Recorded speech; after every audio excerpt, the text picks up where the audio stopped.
Okay, we are recording. Okay, thank you. It is 9:30 on August 10th, and we will call to order the Economic Development Tourism meeting. And we will do introductions. I will introduce everyone. That seems to be easier, and we do that for the public that may be watching this either now or at a later time. And our chair of the meeting, Councilman Sean Kuchardi, could not be with us this morning, so he asked me to chair. I am Beck Ashby, Port Arthur City Council person.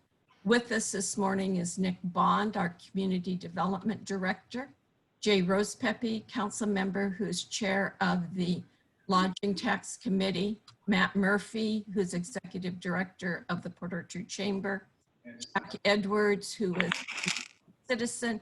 I don't know that you have a title right now, Jack. You'll have to let me know if you do.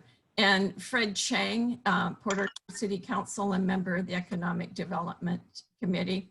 Randy Reinerson, City Clerk. Gary Anderson, Commissioner, Port of Bremerton. Corrine Haddock, a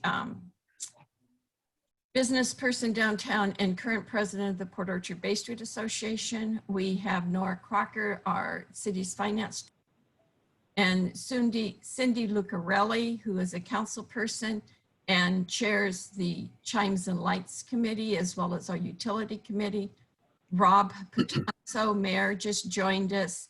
And the telephone number you see is that of our Carrie Salee, our support person from community development and the long range planner in community development. With that, we traditionally, our first agenda item has been any comments or concerns from our business community. So I will open it up to those representatives present from the business community. Is there anything in particular you would like us to discuss today or be aware of today? Matt? So I don't know if Mayor Patanzo, if you're going to discuss the CARES grants, is that on the agenda Not for on you? the agenda. I could give you a sentence or two. I talked to Kathy. We had 20 slots we planned to fund. We got 18 applicants. I know that. 2 checked a box that they weren't compliant with the governor's order. So we're investigating that. And did they check the box wrong, or are they really not in compliant with the governor's order?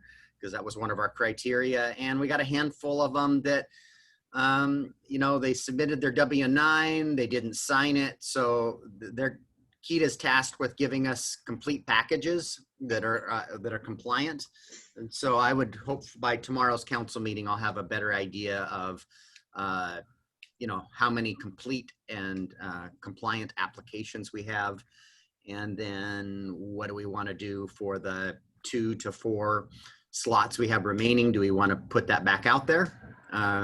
So I'll look for some guidance tomorrow night from the city council. And I know, and I talked to Kathy this morning, and I know that the Mayor Patanzo and I did a video with the mayor last week, and you know, we received almost 3,000 hits on it. There was a lot of confusion over the county and the cities and this 3-employee business. You know, my guidance might be to just to, you know, extend it a week and just to gather a few more and to let us continue to push the fact that with the city's grant, you don't have to have a minimum of 3 employees, not including the owner. County to their applications tomorrow. And so I was kind of thinking, well, 1, I would need to report to the city council tomorrow night, and 2, let the dust settle on the county's grant application go away. And then maybe there'll be less confusion. So, yeah. But I think my goal would be to reopen it back up for the additional slots. This is something that we definitely will want to discuss at tomorrow's city council meeting. It's on my mayor's agenda. Yeah. Is there anything else, Corrine or Jack, that you wanted to bring forward? No, I mean, there's a few businesses that, you know, Wisteria Lane is closing, and that has to do more with her retiring, I think. And, you know, what's the other one? Victory Vape is not reopening. Well, they changed their name, but But you don't have a particular issue that this, No, it's just, I'm just, you know, I'm happy that there's not been too many that have closed yet, but there are several. There's another one considering closing permanently, so, or moving. So that's really the only thing, because there's just nothing much going on downtown. We're trying to do a few little fun events to bring people down, socially distancing, and just bring them downtown. thank you. With that, we'll move to our first agenda item, which is the lodging tax process for this year. Brandy, I will turn that to you.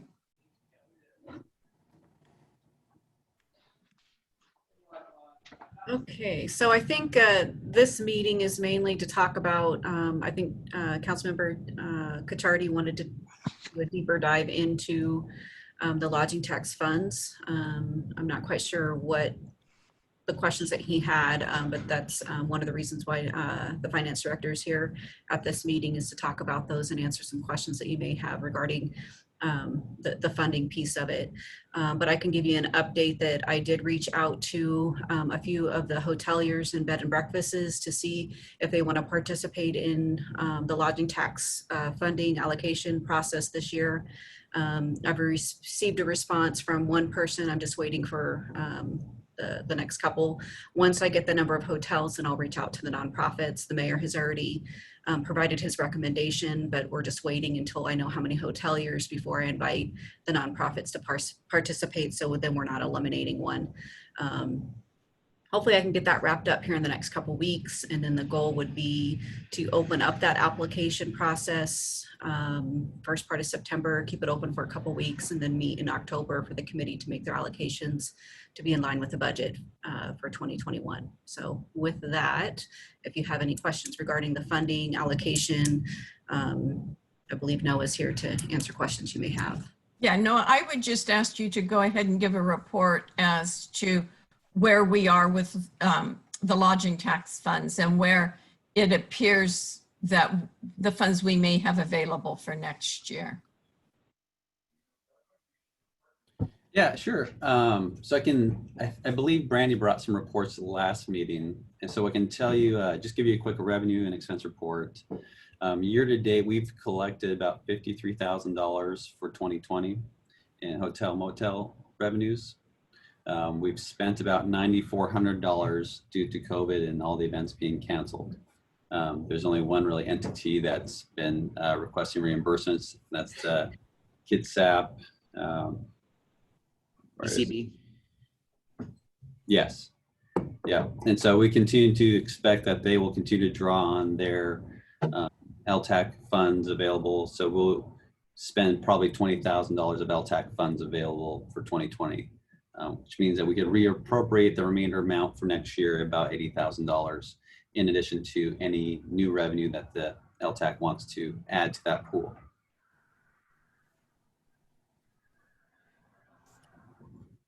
So I think for budgeting purposes, it's helpful for the LTAC and Economic Development Council to talk and figure out kind of any policy decisions that they want to make going forward.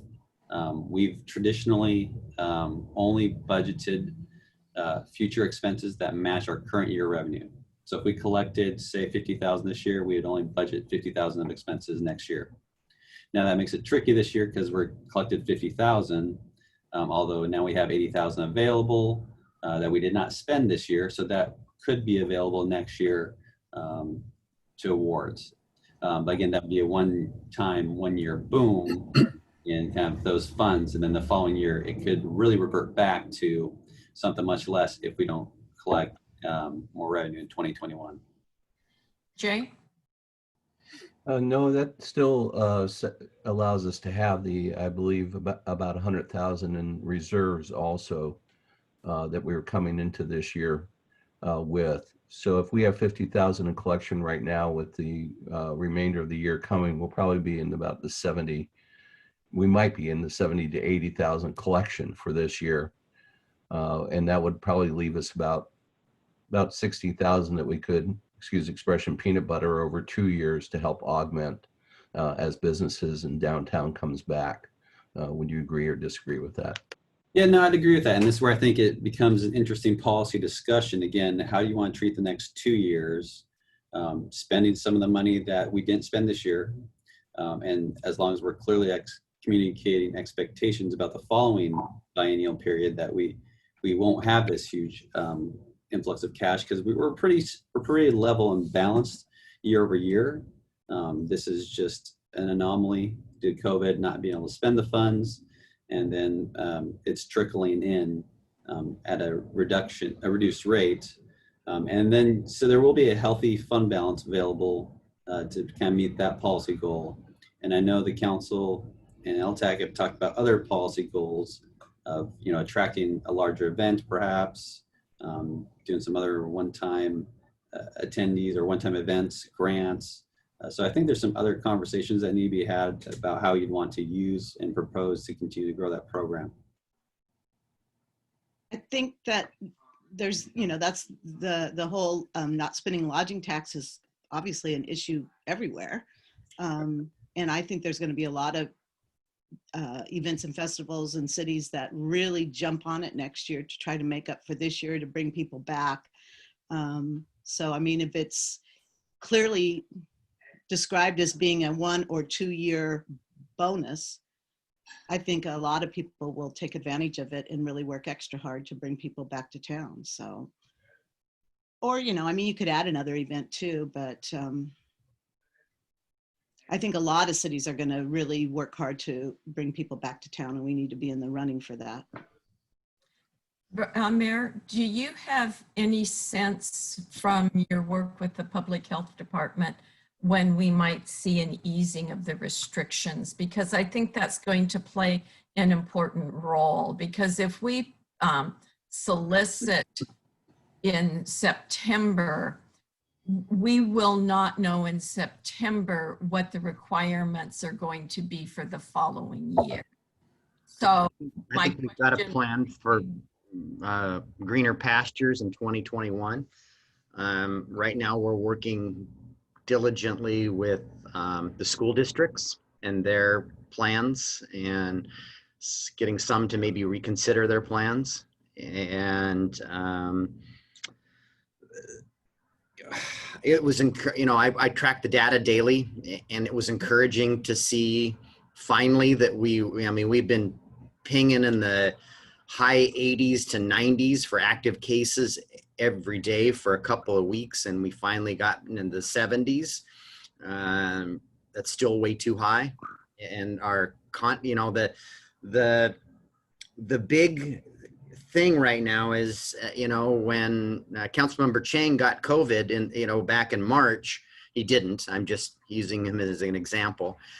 He had 3 contacts, and his dog that we needed to worry about.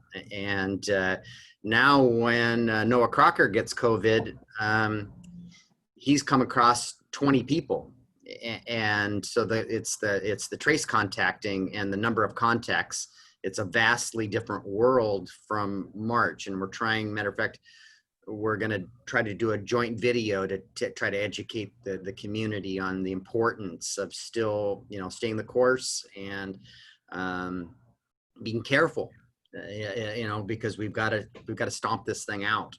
And so I'm skeptical that we will see much in the way of change through, till fall. And I don't know that we'll get to phase 4 in 2020. And I'm just speculating.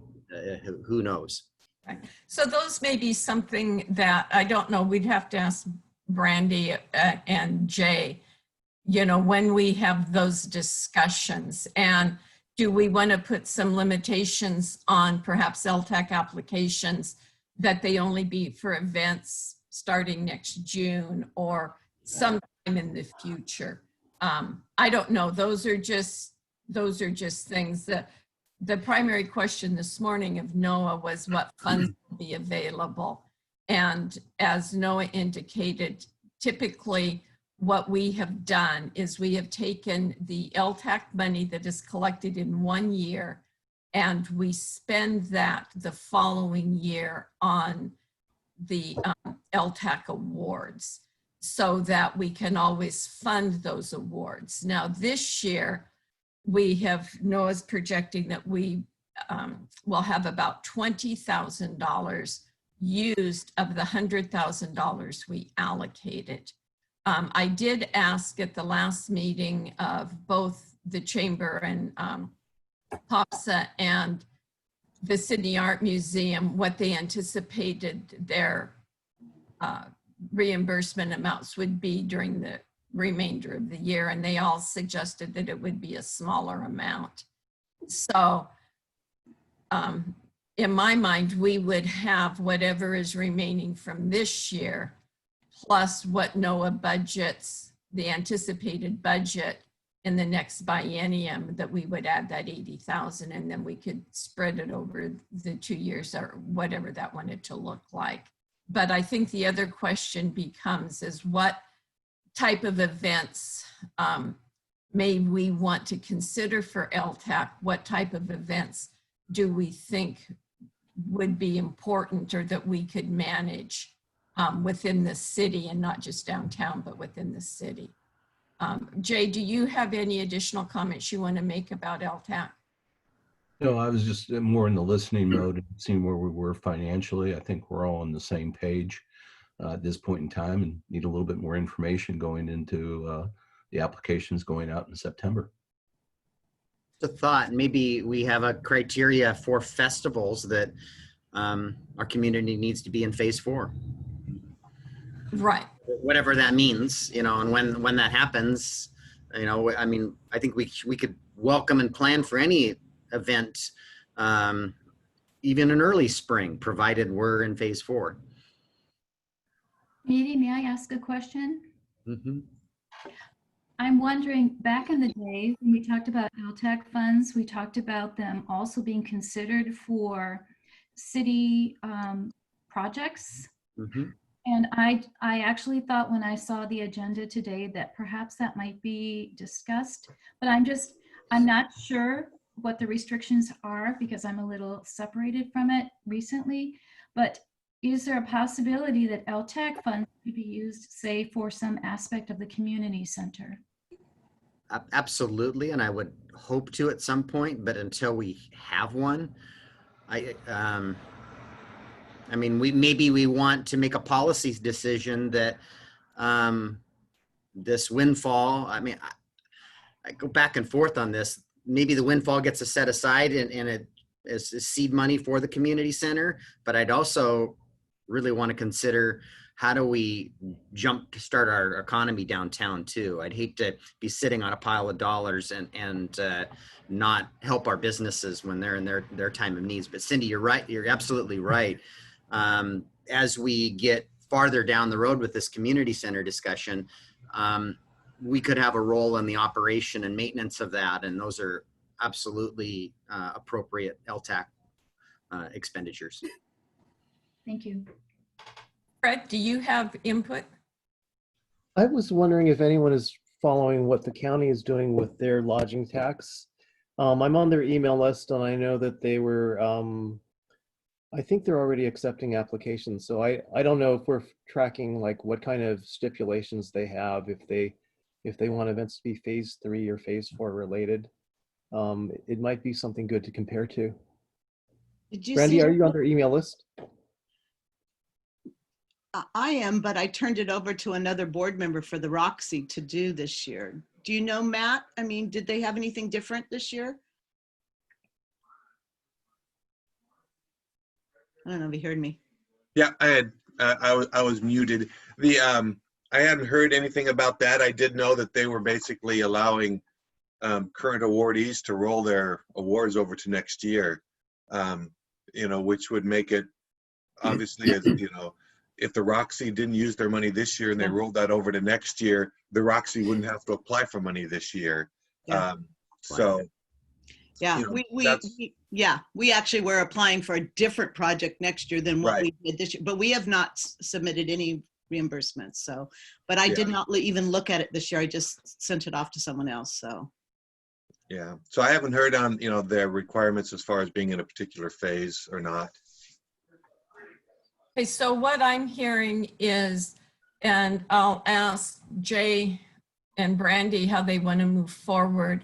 What direction do you want from council before you actually put out a call for projects in September? How do we want to determine the criteria?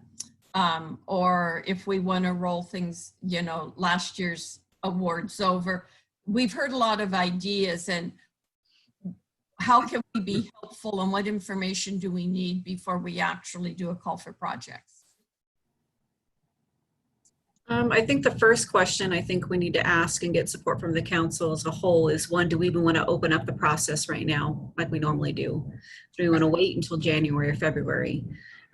Keep in mind that when we do allocate those funds, it still has to go through the committee to provide a recommendation to the council. They can't take action until after, I think it's 30 or 45 days. So, it's going to be a 2-month process before awards can be allocated and used. So I don't know if holding makes any sense. I'm not quite sure. That's for the council to make a decision. So that would be the first question that I would want to know is, one, do you want to open up the process now?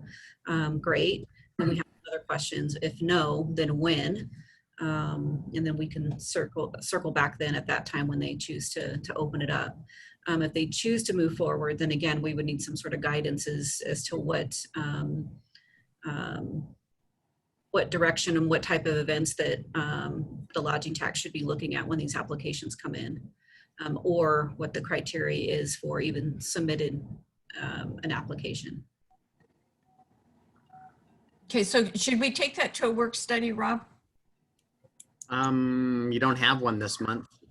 I would say Okay. next we could add it as a discussion item next week.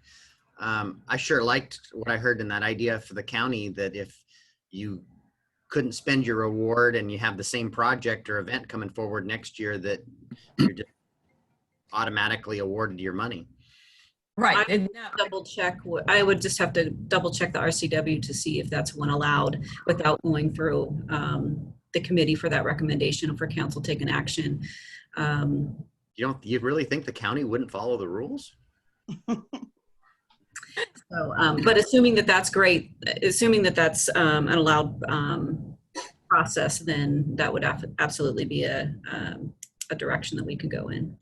Jay, you wanted to say, you had a comment? Yeah, I just wanted to weigh in that I think the other thing we need to discuss is, again, any criteria regarding the stages and meeting all requirements for, mask and health requirements with the events moving forward. We may end up having a dual path of saying, hey, the awards are based on, if we're open and COVID-free and vaccine, and 2, if not, these are where we want the awards to, with that. So that might be a possibility too. Gary? Yeah, this is kind of a very unique situation, especially for the county and all the cities in our county to, like Corinne said, when things start to open back up again, all the businesses are going to be looking for ways to re-energize the economy, their local economies, and maybe going forward with LTAC funds with a framework of a strategy on how to best use those funds to re-energize things. And because if we do it too soon and we can't emerge from it, then it's going to fall flat. So timing is going to be important, and also how the funds are best used. Yeah, but planning events takes a little bit of time, and I just assumed that the whole process would be later this year, but to wait till January, and then have to go through the 30, 45 days, 2 months, then you're well into spring before you really know what's going on. I'm assuming the phases have, we're in phase 4 or whatever, but I'd hate to see you wait till January. That's kind of late. Well, Mayor, you said you had it as an agenda or a discussion item. No, but I said we could make it one. Wait, right, and if next week or tomorrow would probably be inappropriate, but next week. Correct. Okay, let's do that. And if we could provide. It'd be nice if you guys today give some sidebars and versus a, makes me nervous when we just say, what do you guys all think? Yeah, And right. No, I agree with that. it It's goes much all over better the to have place. some options. Right, right, Here right. are the things that the committee discussed, and if we could get that bullet list to Brandy by Thursday, she could get it part of your packet, and so just feed that conversation, Okay. a constrained conversation. Right. Okay, we'll make that happen. Got to go. So thank you, everybody. Hi, Jay. Okay, we will go on to our second agenda item, which is a update or a briefing on the community center project. And Nick, I believe that's yours. Yes, so we have executed the contract with Rice Fergus Miller to design our community center project, and we are in the beginnings of the site selection process. And I'm going to share a map on the screen here real quickly. So there are really 5 sites at this time that we are considering to narrow down to 3 sites that we will have conceptual drawings prepared for. And site 6, the mayor can speak to that one, but that was just a provisional site. In the event that that became available, we may want to look at it.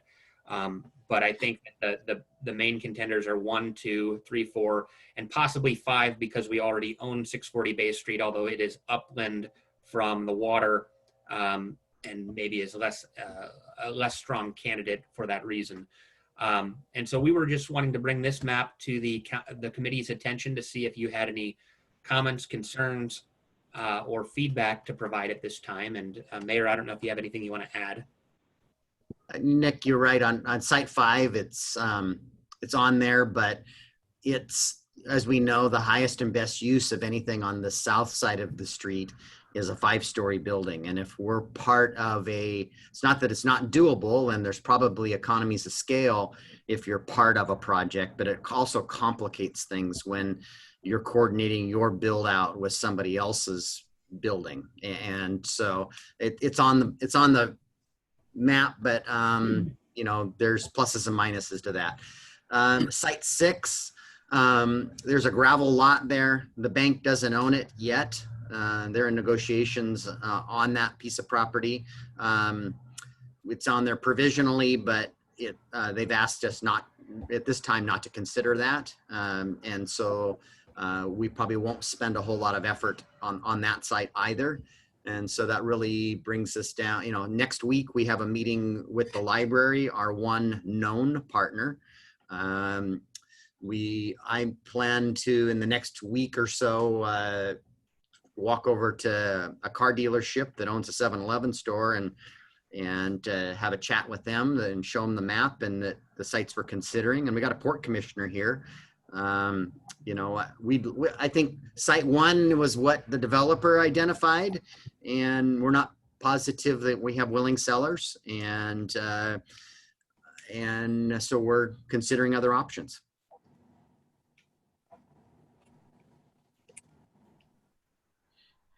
That's really all I have, other than questions from you. I think it's great to see concrete sites, or not concrete, but identifiable sites. And I guess the next question that I would have is traffic flow and parking. So would parking be on each site, like on another level or underground? That'll be part of the conceptual design process to evaluate what parking is available, what it's going to cost. But we're not using the constraints to identify the sites right now. We're trying to identify 3 sites that we're going to compare, and we'll look at the pros and cons of each. Yeah, and that'd be part of the evaluation project, Fred. If we can park one site easier than on another site, then, you know, and connectivity and all, you know, infrastructure costs, and those are all things that the consultant will consider as we, I guess, weigh the pluses and minuses to every site.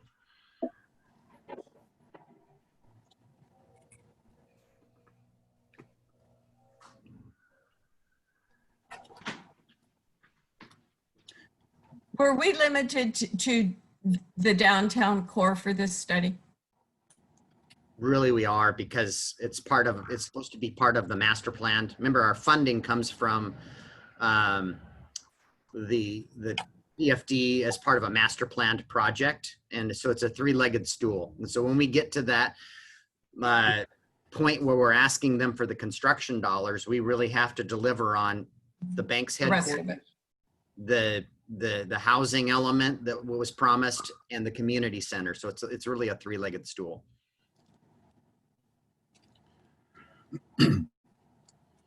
Is the bank part of that stool? Yes. Thank you. And they're one of the things I asked for in our meeting last week with them. I can appreciate that COVID has changed everybody's business model, but by the end of this year, my goal and the contract is laid out in a fashion that we have determined our site, and that I'm in Olympia asking for capital dollars for real estate acquisition. And it will be imperative that the bank has planted their flag and said, this is where, what's inside their four walls can still be fluid, but their site and their commitment needs to be planted in the ground. And they said they understood that.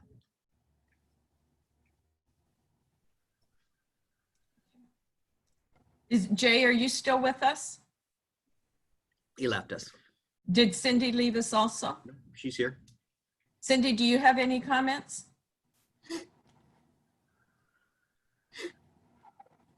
Sorry.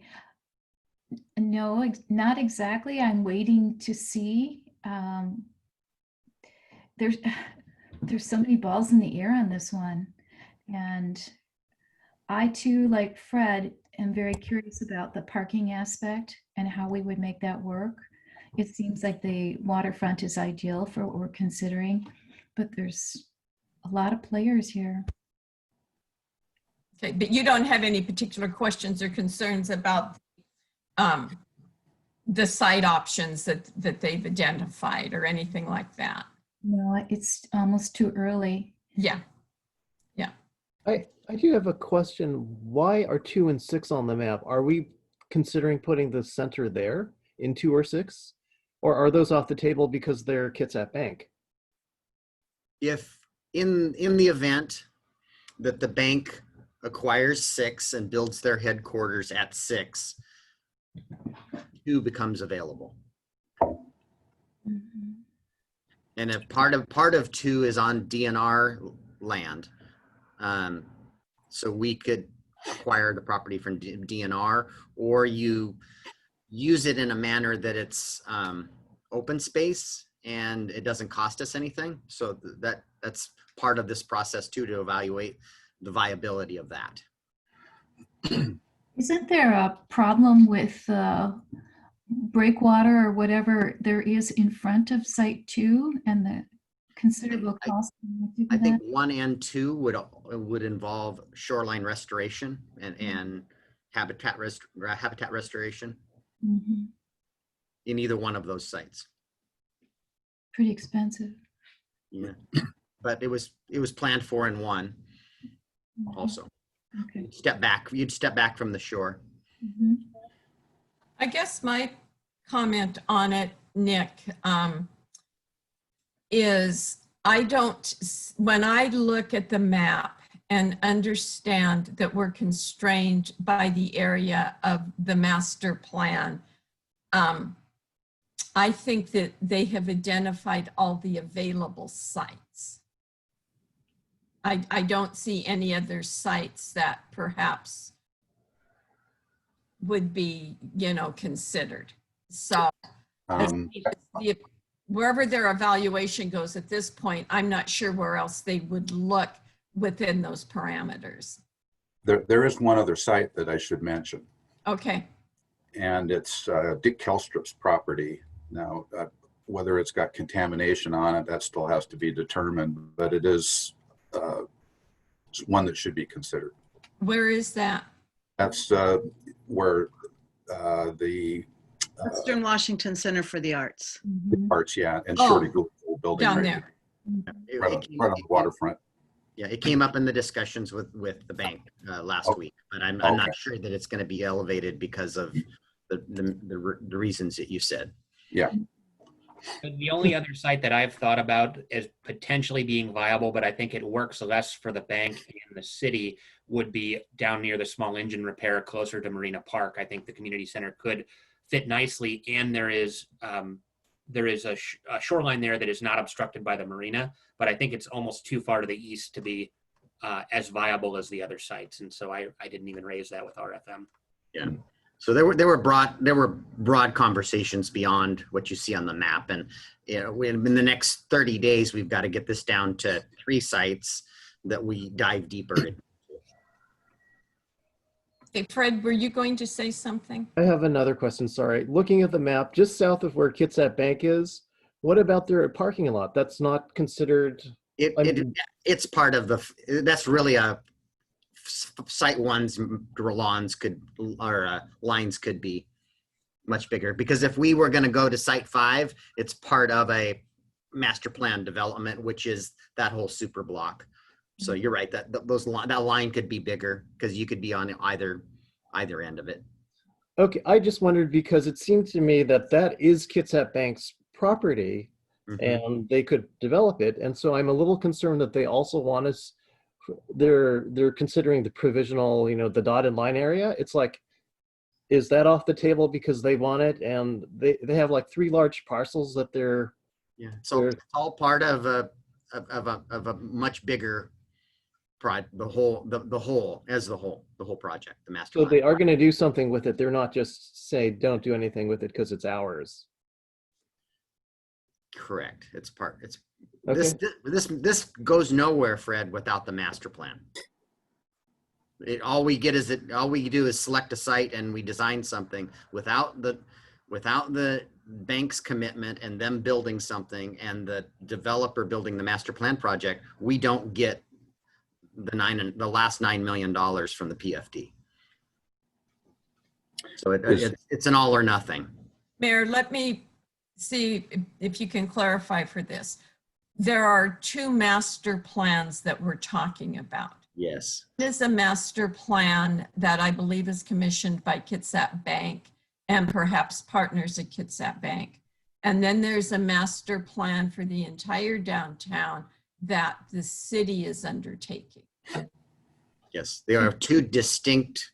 Right, and we want to keep those separate in our minds. Yes. Yes, and maybe we need to refer to them differently, or our master planning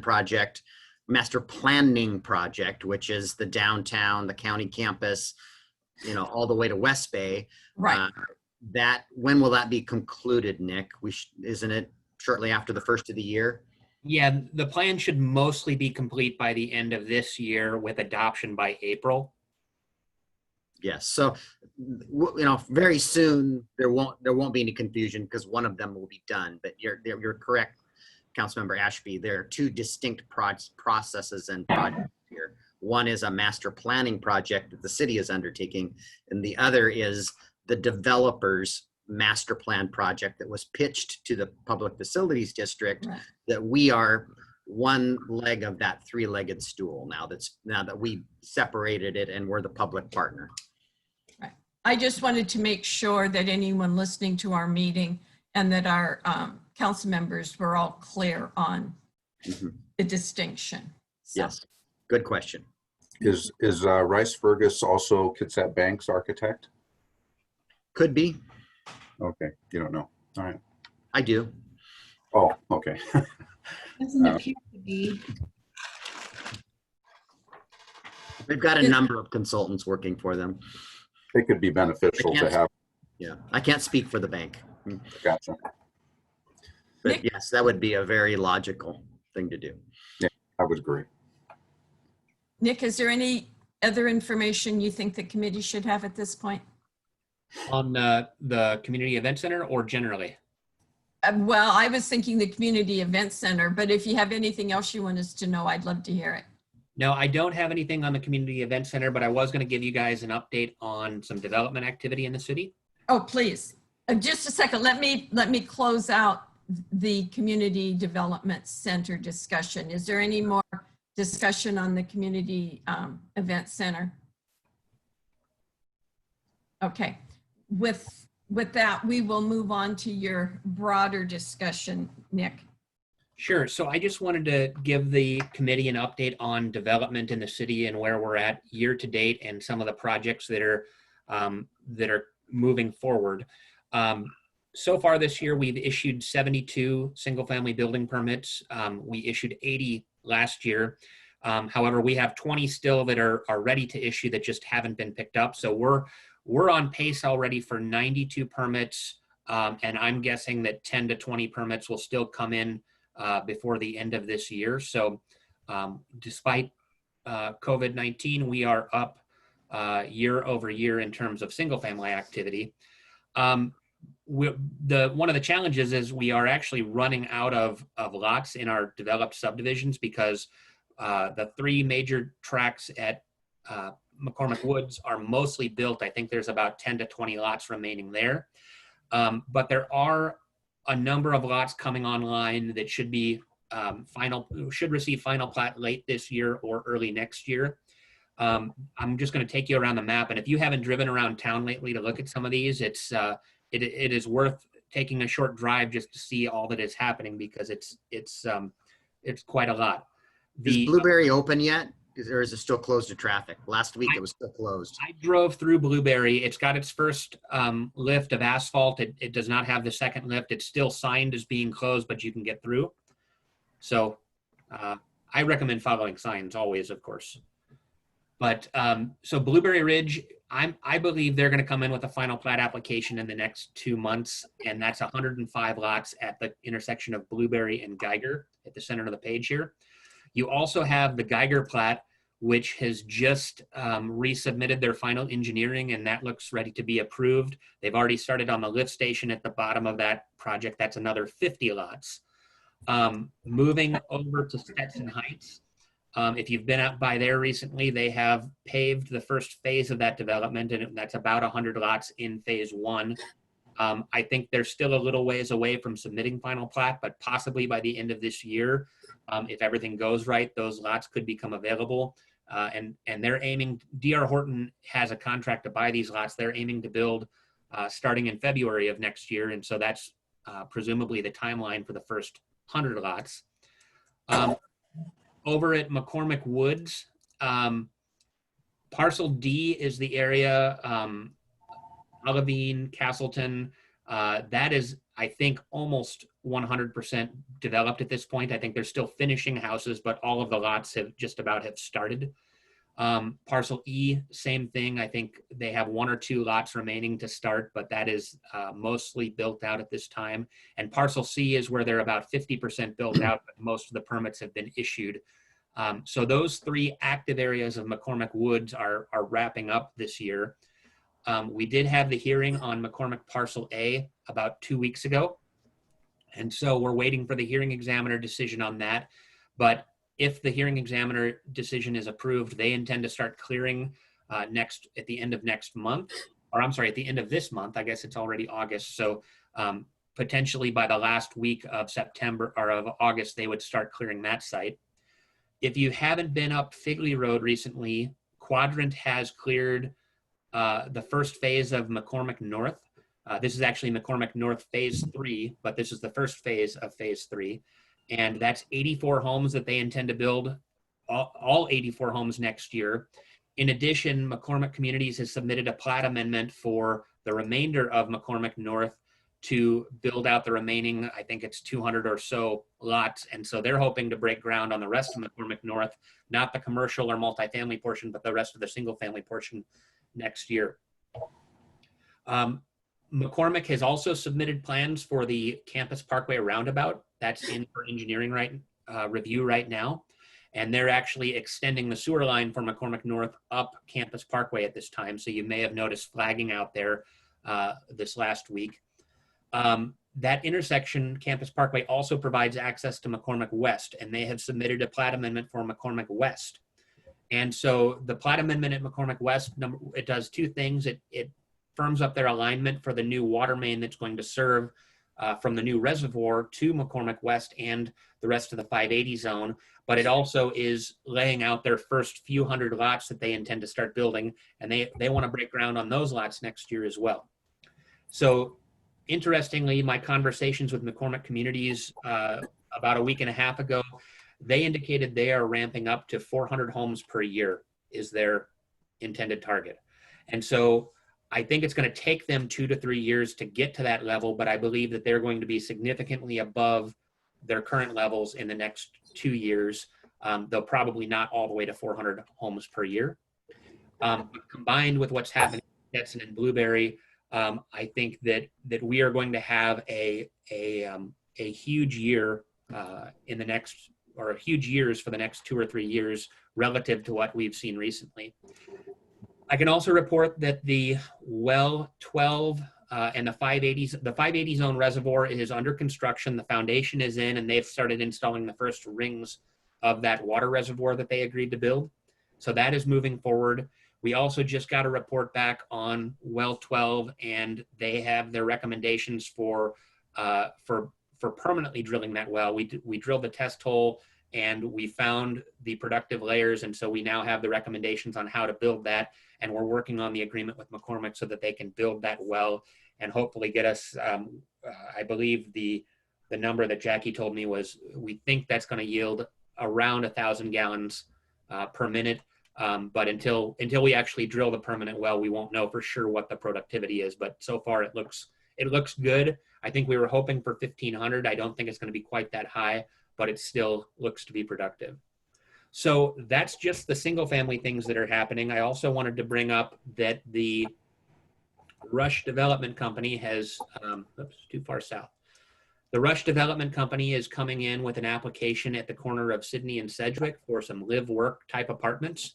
The ground floor units are going to be set up so that they can be convertible from commercial to residential. And then the upper floor units would be apartments, and that's about 56 units. I'm told they sent that in on Friday. I have not seen the distribution yet, so I'm still waiting to look at plans, but it looks like that did come in.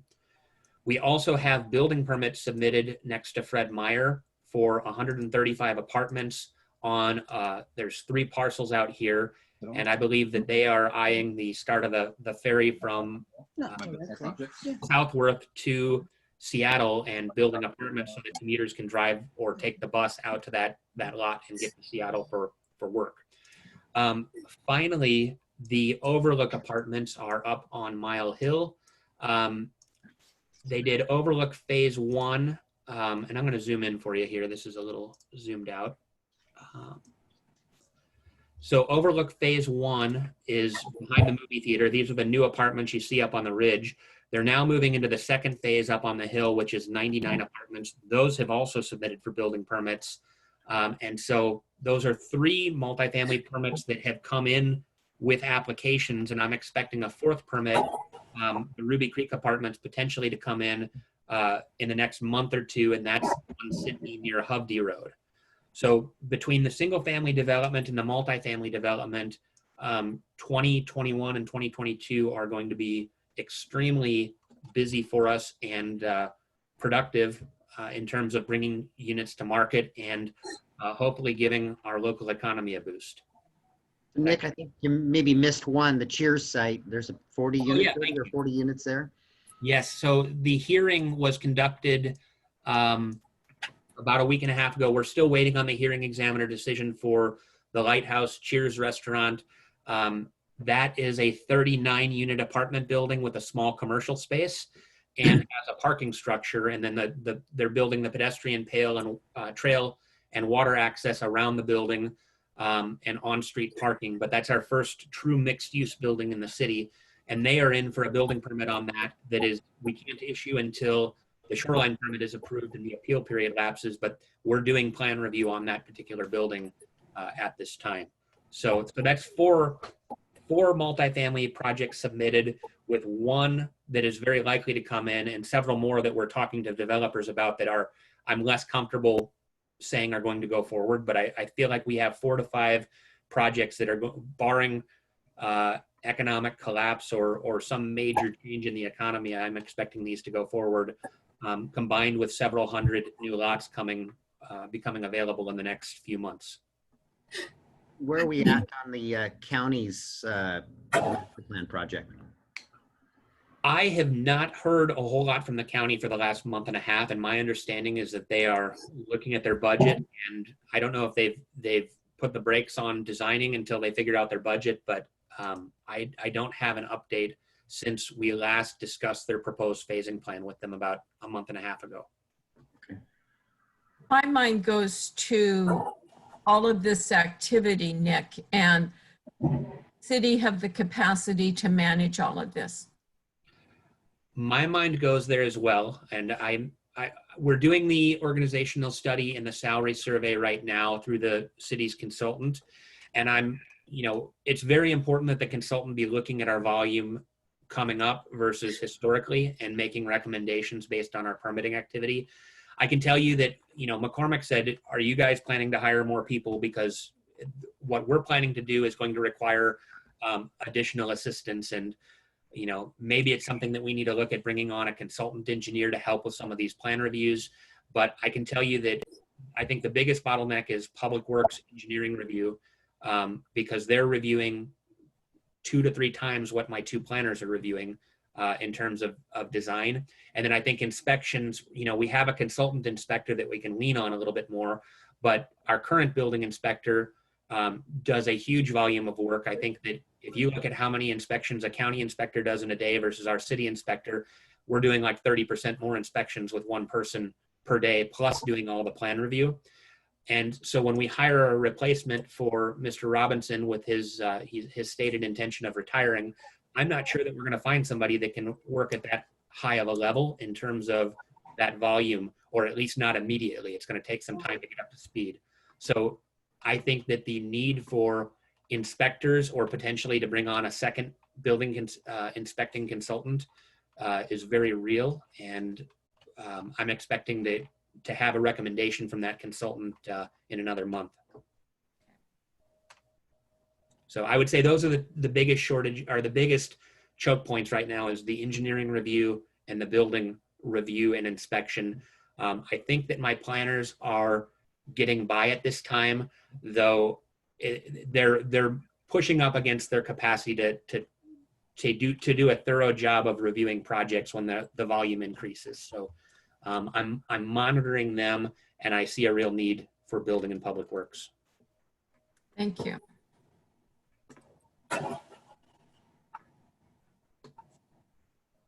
And so does the mayor's office. I mean, I don't think those are conversations that surprise anybody.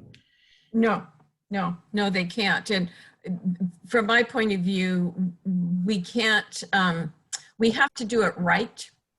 And whatever it takes for us to do it right, because we don't want anything incomplete or not up to appropriate standards for the city. Yeah. And as Nick alluded to, we're right in the midst of this organizational study that will be a guiding document to, what we have a gut feeling what the solution is, but it's always good to have another set of eyes come from the outside and confirm or tell you, no, you should do it this way. Well, and the other piece of that is, and I'm sure that Nick and Mark and, they're all aware of this, but do we have the sewer and water? Do we have the water capacity and have the sewer capacity to take on all of this? And I know that that's been reviewed significantly, but that's what I always think about. We're charging hard on some big projects to correct those deficiencies. Yep.